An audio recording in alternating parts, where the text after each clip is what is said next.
Karibu Tuzo Online. Mashabiki wanaendelea kuingia kwa wingi ndani ya dimba la Benjamin Mkapa. Kwa hivi sasa imebidi kufunguliwa geti jingine hapa ili mashabiki waweze kuingia kwa urahisi zaidi kwenda kutazama dabi ya Kariakoo ambayo itaanza majira ya saa 11 za jioni. Mashabiki wa kutosha wakiendelea kuingia kwa ajili ya kusubiri, na ndio mida ya timu kuwasili hapa tuweze kujua ni nani anakuwa wa kwanza kuingia kwenye dimba la Benjamin Mkapa. Wananchi mara nyingi wamekuwa hawapiti geti kuu, wanapita njia ambao wao wenyewe wanajua huwa wanapita wapi. Leo mambo yatakuwaje? Watapita hapa. Mashabiki wao tayari wanaenda kuwasubiri ndani, wachezaji wakiwa wanafuata utaratibu ambao umewekwa hapa, askari wakiwa kwenye majukumu yao. Wamekuwa kali kweli kweli, kila mmoja aweze kufuata utaratibu ambao umewekwa, na sisi tupo hapa kwa ajili ya kukuletea update za kile ambacho kinatokea, lakini pia tumuone ni nani ambaye anakuwa kwanza kuwasili hapa kwenye dimba la Benjamin Mkapa. Kama ambavyo mnyama amesema kwamba atakuwepo, anakuja kwenye Kariakoo Derby.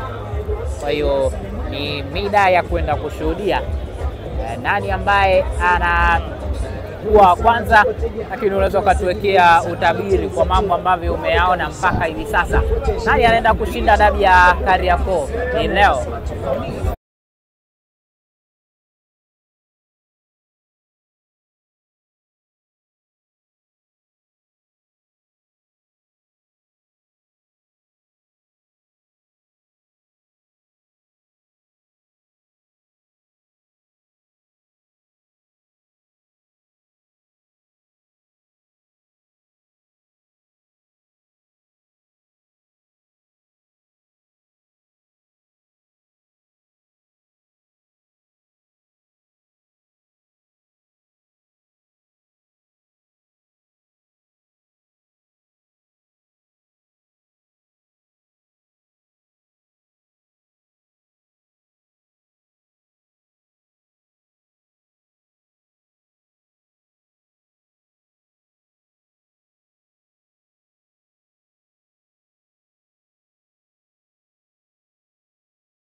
wananchi nao unaona basi likiwa linawasili. Wachezaji walikwisha onekana kwenye